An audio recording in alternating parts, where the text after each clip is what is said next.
Good morning, children. In science, we are doing chapter 6, Adaptation in Animals. Okay, I have already finished explaining the chapter. However, I will do a quick recap. Okay, now in this chapter, we are studying about how animals adapt. Okay, they adapt. Now the question is, why do they need to adapt? They need to adapt in order to find food, shelter, air, water, and a place to live. Okay, and to bring up their young ones. Okay, so if you look here, this is what we have done in the previous classes. All right, now as we know, in the world you have a region which is very hot, then you have a region which is very cold, right? So now different animals live in different regions. Okay, so terrestrial animals. So now terrestrial animals, the first, right? What do you mean by terrestrial animals? Animals that live on land are called terrestrial animals, like your lions, tigers, cows and all, right? So you have hot regions also, you have very cold regions also, as I said earlier. So in cold regions you find animals like polar bears, penguins and all, right? So they have thick fur which will protect them from the cold. Okay, they don't wear clothes like us, right? So polar bears, they have a layer of fat called blubber, so that is how they are kept warm. Okay, the body is kept warm. They have large paws. They do not, because of those large paws, they do not slip and fall. They have very small ears, so the heat does not escape out of the body, right? And then in the last class we studied about this new word, hibernation. So what do you mean by hibernation? Hibernation is the long winter sleep. Okay, animals in cold places, right? They don't, they, you know, in order to survive the harsh winters, they don't know what to do, right? So the best thing for them is to remain inactive. Okay, so that winter sleep is called hibernation. Okay. Now animals living in hot regions, now how do they adapt? Okay, like your camels and all, they live in desert, right? So they have stretchy nostrils and long eyelashes. Okay, and they store fat in their hump at the back, right? Then they drink a lot of water at one time, because in a desert you don't find water easily, right? And then you learned a new word, estivation. Okay, that is, again, in the summer months, these animals in the hot regions, they become inactive because they can't do anything, right? So that is to survive, to live. So they sleep in the summer. So that is called estivation. Okay, then we studied about animals living in water, aquatic animals. Here, aquatic animals. Okay, so they have gills to breathe, they have fins, right? We have legs to move. Do you think a fish will have legs? No, they have fins to move. Okay, and then dolphins and whales do not have gills, but they have lungs like us. So how do they breathe? They come up to the water surface, they breathe, and then they go inside again. Okay, then they have, turtles have flippers, and water birds like ducks and geese, they have webbed feet. Okay, then we studied about adaptation in amphibians, animals that live both on land as well as in water, like your toads, frogs and all, right? So the moist skin of frogs and toads, or the wet skin, okay, helps them to breathe in water. And again, they have lungs to breathe outside water also, on land. Okay, so the web feet of frogs and toads help them to swim in water, and the rear legs or the back legs help them to jump. I'm sure we've all seen, no, how frogs jump. Okay, then we studied about aerial animals, your birds and all, right? So most of the time they spend on air. Okay, in air. So they have a streamlined body that cuts through the air and helps in flying, and they have strong bones which are hollow, because it has to be light, otherwise you will, because of the weight, they'll not be able to fly, it will come down, right? So they have wings instead of front legs. You can look at the picture of the bird. Okay, and bats are not birds, but they can fly. Okay, now animals are divided into different different types. according to the adaptation or according to the food they eat. Okay, so on the basis of the eating habits, they are divided into herbivores, carnivores, and omnivores. Herbivores are plant eaters. That means they eat plants and all, like your cow, your goat, and all, right? They have sharp teeth for biting and strong teeth for grinding and chewing. Next, carnivores or your flesh eaters, like your lions, tigers, and all. Okay.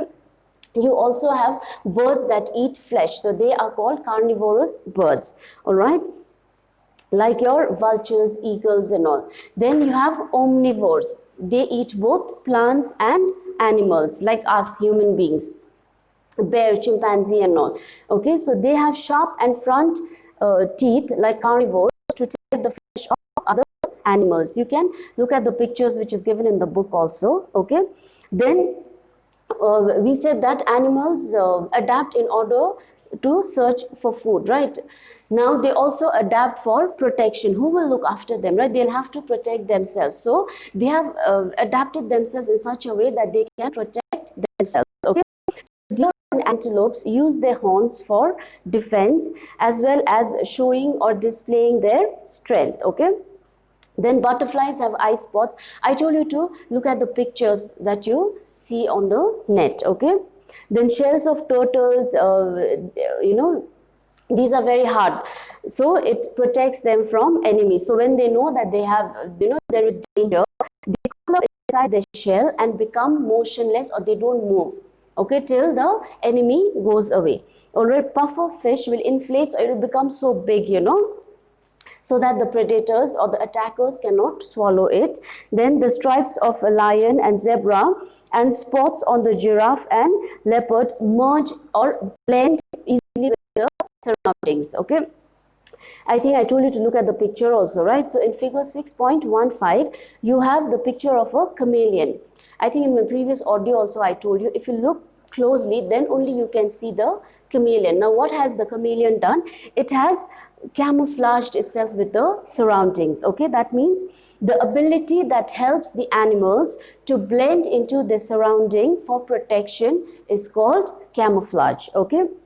Then care and concern for animals. How should we look after animals? Because animals are very important, right, in our daily lives. They give us milk, we eat also meat, right? So they carry heavy loads for us. That is their use for transporting goods, right?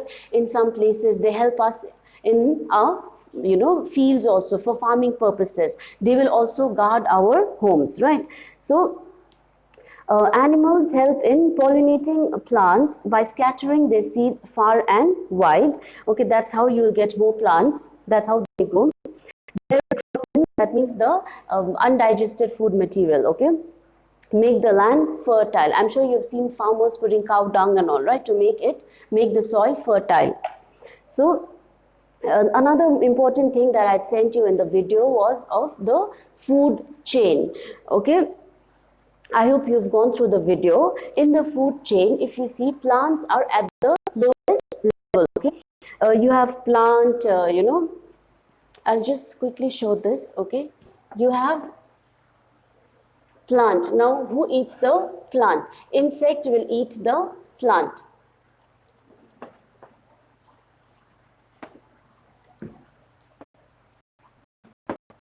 Now who will eat the insect, right? Frog. Then snake will eat the frog. I'll send you the picture. I'll send you the picture also, okay, of this food chain. Then you have the bird will eat the.